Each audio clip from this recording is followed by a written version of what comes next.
Hello, in this video we will talk about how much life insurance should one take.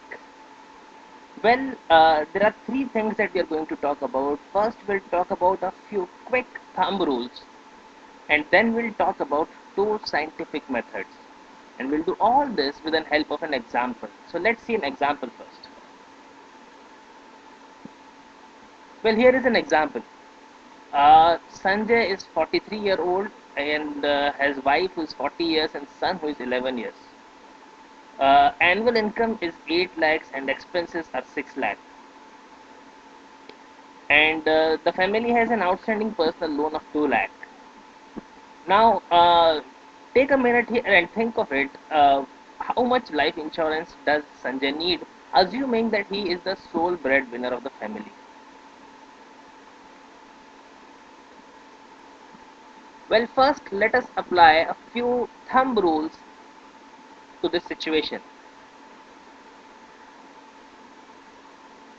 So here are few thumb rules, and the best thing that they do for us is they give a quick answer. For example, we can talk of a thumb rule which talks about multiple of income, which says that if the annual income is 8 lakhs, insurance need should be 10 to 15, maybe 20 times of annual income. Then you have multiples of salary income, wherein advisor might prescribe 50 to 60 times of monthly salary as an insurance. Then you have multiple of expense plus liability, wherein you say that, let's say if family's expense are 6 lakh per annum, okay, cover family's expense for 15 years, which is 15 into 6 lakhs plus 2 lakhs. These are all examples which I am giving you. Please note that there is not much of scientific basis behind these thumb rules for a very simple reason. They do not distinguish between different needs of people. Now, one person might be a bachelor having an income of 6 lakh or 8 lakh and having no expenses, and might be having no liabilities and no dependents.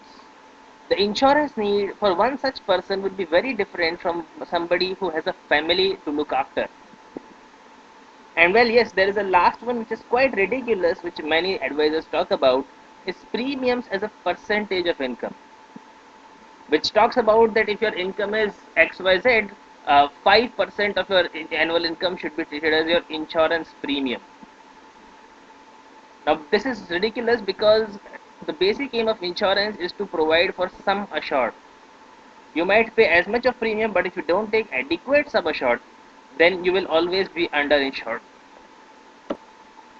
Now, having said this, let us now move on to our scientific methods of finding out insurance needs. The first one we will talk about is the needs based method. Needs based method basically focuses on what will the family need to fund all their needs in absence of breadwinner. Now, needs based method divides needs in three different categories. Here are they: net income needs, which talk basically about money required by the family to meet their day-to-day expenses after the breadwinner is gone. Like, for example, food, clothing, shelter, school fees, educational expenses, etc. Other tertiary expenses may also be required depending on family's standard of living. Then you have special needs. Now, special needs are basically the milestone goals. You might have milestone goals. For example, if you have children, you might want to provide for their higher education and their marriage. You might want to provide for retirement of the surviving spouse or fulfilling religious beliefs or philanthropic activities. So these two major categories of needs. Now there is a third category which is called as cash needs. Now cash need as a category uh, talks about things that might happen at the time of death. So you might end up dying, running up huge bills, and wherein a huge amount of your insurance money would be immediately spent up. To avoid this kind of situation, one should predict funeral expenses credit card outstanding, mobile and other bills that may have to be paid by the family post death.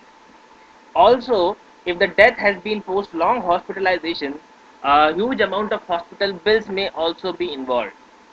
Such expenses, if they not separately provided for, may cause a dent in the corpus which has been otherwise meant for providing net income needs and special needs.